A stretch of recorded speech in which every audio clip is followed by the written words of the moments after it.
So, hello everyone. I hope everybody's doing good. Welcome to our next session, and in today's class, we are going to discuss about जैसे हमने want to के एहसास की बात की थी। want to के बाद हमने need to का डिस्कशन किया था, like to का डिस्कशन किया था, dare to का डिस्कशन किया था, try to का डिस्कशन किया था। सो आज का जो हमारा डिस्कशन है दैट इज हैव टू। तो हैव टू को डिस्कस करने के लिए कुछ बातें हम पुरानी थोड़ा समझ लें कि हैव हैज का जो पहला यूज है वो हैव हैज के साथ में थर्ड फॉर्म आती है जिसका नाम है जस्ट नाउ। हैव हैज का सेकंड यूज है जहां हैव हैज के साथ में एक्शन में थर्ड फॉर्म आती है जिसका हमने नाम दिया है टाइम लेफ्ट। और हैव हैज के साथ में एक्शन में थर्ड फॉर्म लगती है और वो तीसरा यूज है जिसको हमने नाम दिया है एक्सपीरियंस। और हैव हैज के साथ में एक्शन में थर्ड फॉर्म लगती है और उसका हमने नाम दिया है इफेक्ट लेफ्ट, असर बाकी। और वहां पर भी हैव हैज के साथ में एक्शन में थर्ड फॉर्म लगती है। लेकिन आज हम पहली बार एक ऐसा हैव या हैज का डिस्कशन करने वाले हैं जिसके बाद हैव हैज के बाद ना तो कोई थर्ड फॉर्म लगेगी। तो यहाँ पर मेन बात है कि हैव और हैज के बाद टू लगने वाला है। पहली बात, इन चारों जगहों पे हर जगह पर हैव हैज के बाद में क्या लगती है एक्शन में थर्ड फॉर्म। यहाँ पे हैव हैज के बाद में एक्शन में लगेगा टू। तो याद रखिएगा, जब भी हैव हैज के बाद, जब भी आपको हैव के बाद और हैज के बाद आपको टू दिखाई दे या सुनाई दे, पहली बात सही समझ लेना कि वहां पर मजबूरी की बात हो रही है। किसकी बात हो रही है? मजबूरी की। कोई काम करना किसी व्यक्ति की मजबूरी है। हैव के बाद और हैज के बाद अगर आपको टू दिखाई दे या सुनाई दे तो पहली बात ये समझ लेना यहाँ मजबूरी की बात हो रही है। और दूसरी बात ये समझ लेना कि यहाँ पे जो एक्शन लगने वाला है उसमें फर्स्ट फॉर्म लगने वाली है। उसमें कौन सी फॉर्म लगने वाली है?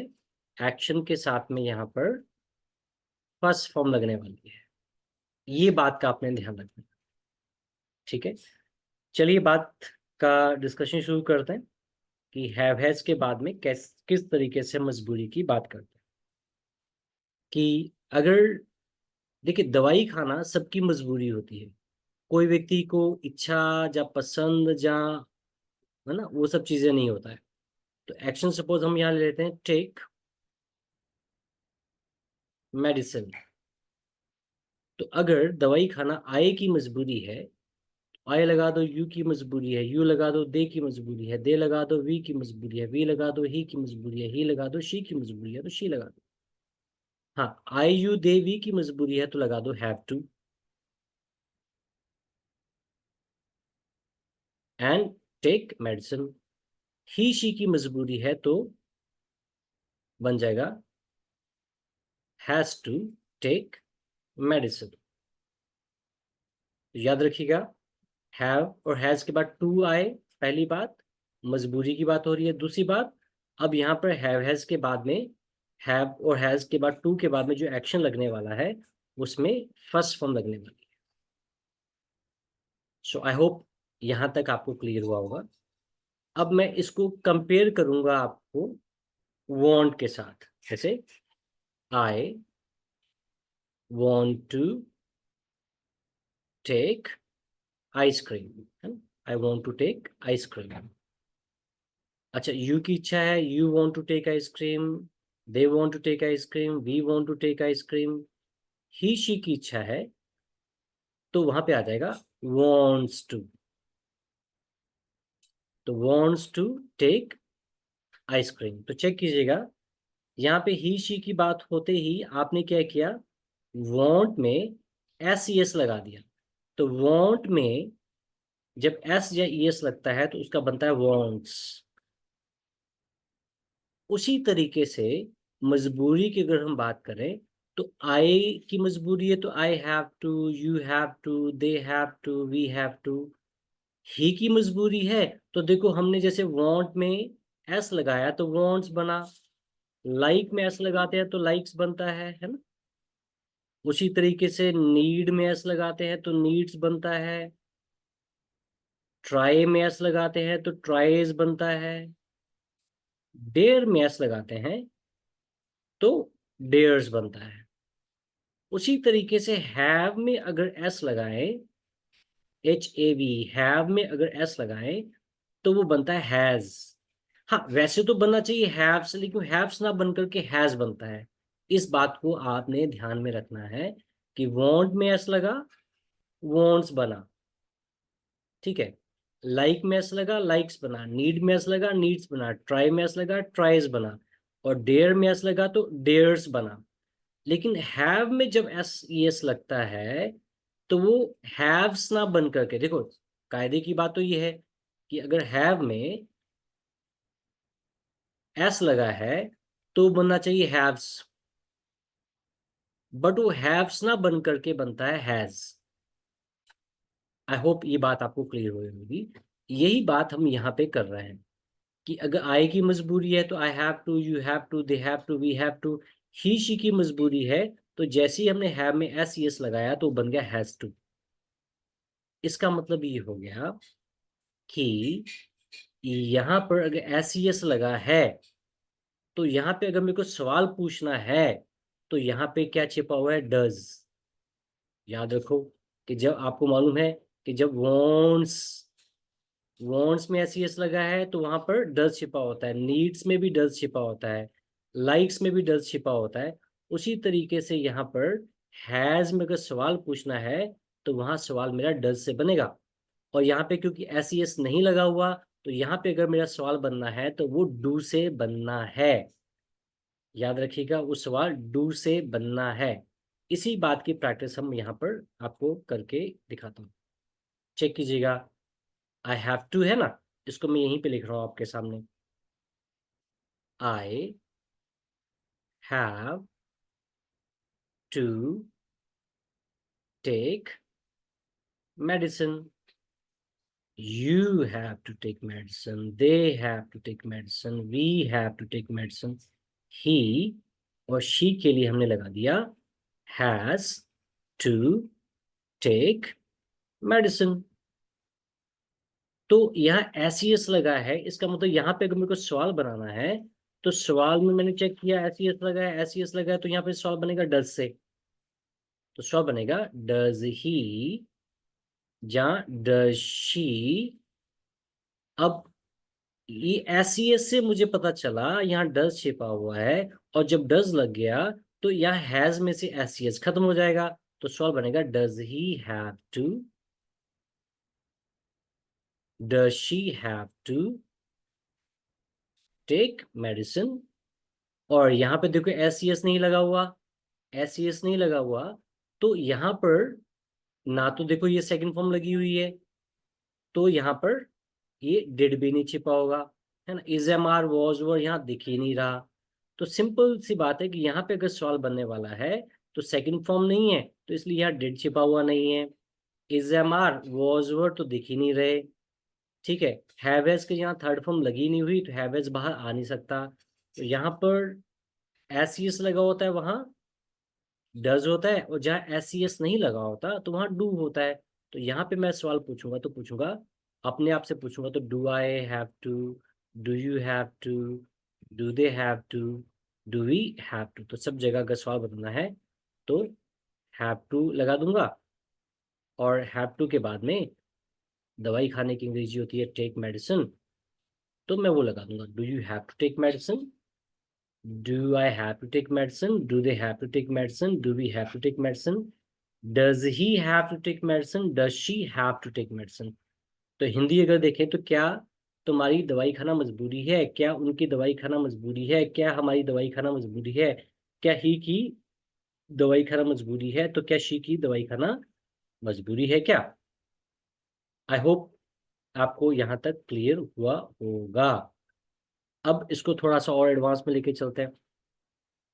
जैसे वांट की पास्ट में बात करनी होती है तो वांटेड लग जाता है ना।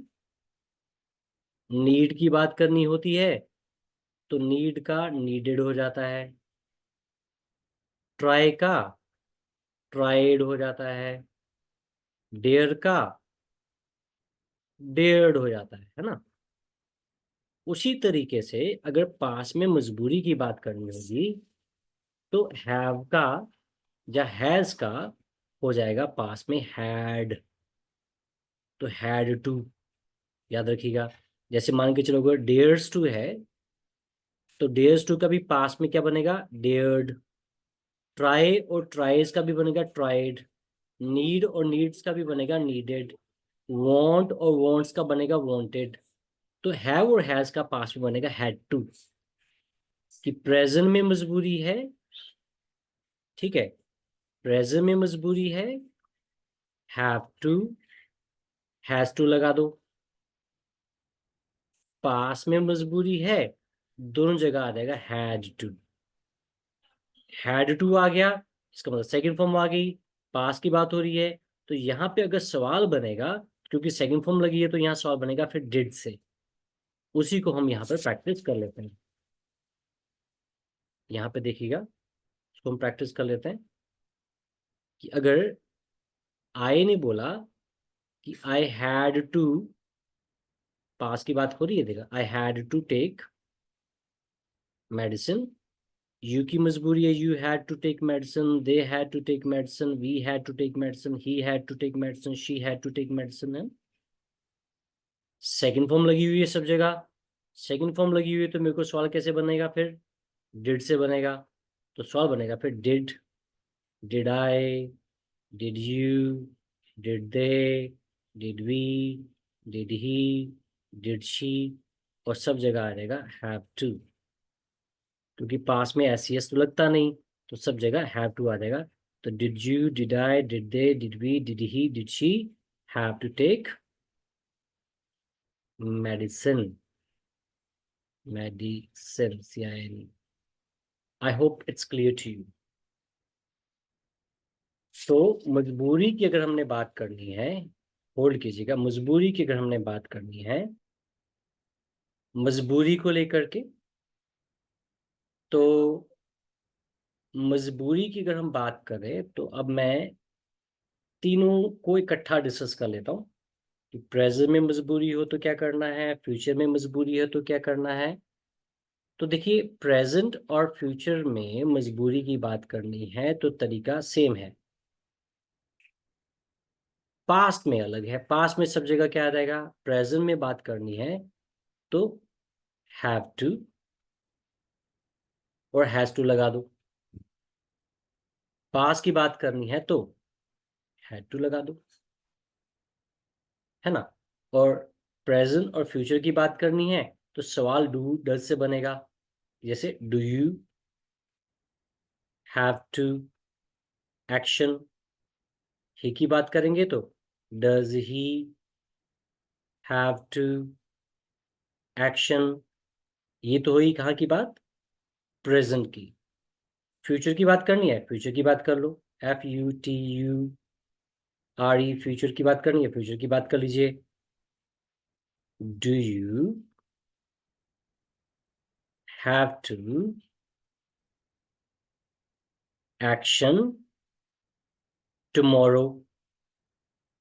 Does he have to action tomorrow, next week, next month, next year? ऐसे बात कर सकते हो। इसका मतलब कि अगर मजबूरी की बात करनी है, प्रेजेंट और फ्यूचर में दोनों जगह पर आप डू डज से ही बात करेंगे। हाँ, पास की बात करनी है तो वहां पे आप डिड से बात कर सकते हो कि did I, did you, did they, did we, did he, did she, के बाद में आप क्या लगा दो, हैव, HAVE, हैव टू के बाद दुनिया का कोई भी एक्शन लगा दो, और एक्शन की आपने फर्स्ट फॉर्म लगा देनी है क्योंकि डिड ऑलरेडी यहाँ पर सेकंड फॉर्म लगी हुई है। तो आई होप इट्स क्लियर कि अगर आपने प्रेजेंट और फ्यूचर में अगर आपने मजबूरी पूछनी है तो आप डू डज से ही पूछोगे। सिर्फ tomorrow, next month, next year, next week से पता चल जाएगा फ्यूचर की बात हो रही है। पास की बात करनी हो तो आप डिड से ही बात करोगे। इस तरीके से हमने आज एक और एहसास सीखा जो कि है मजबूरी का एहसास। इससे पहले हम ऑलरेडी वांट टू को डिस्कस कर चुके हैं, नीड टू को डिस्कस कर चुके हैं, लाइक टू को डिस्कस कर चुके हैं, ट्राई टू को भी डिस्कस कर चुके हैं, और डेयर टू को भी डिस्कस कर चुके हैं। तो आज हमारा जो डिस्कशन था वो एक अलग एहसास का था जिसका नाम है हैव टू, और जिसकी बात होते ही हम बात समझ लेते हैं कि यहाँ मजबूरी की बात हो रही है। I hope it's clear to you. I hope आपको ये हैव टू का कंसेप्ट क्लियर हो गया होगा। हमने जो भी डिस्कशन किया वो डिस्कशन था मजबूरी को लेकर के। तो इस तरीके से अगर हम मजबूरी की बात करें तो हैव और हैज का एक तरीके से हमने फिफ्थ यूज सीख लिया। जहाँ हैव हैज तो लग रहा है, लेकिन खास बात यहाँ पे ये है कि हैव हैज के साथ में थर्ड फॉर्म नहीं लग रही। जहाँ हैव हैज के साथ में क्या लगने वाला है, जहाँ लग रहा है टू लग रहा है, वो ये मजबूरी की बात करता है। तो मैं हैव हैज को ही यहाँ पर एंड करूँगा। हैव हैज के साथ टू लग रहा है, मजबूरी की बात हो रही है, पास में हैड लग रहा है।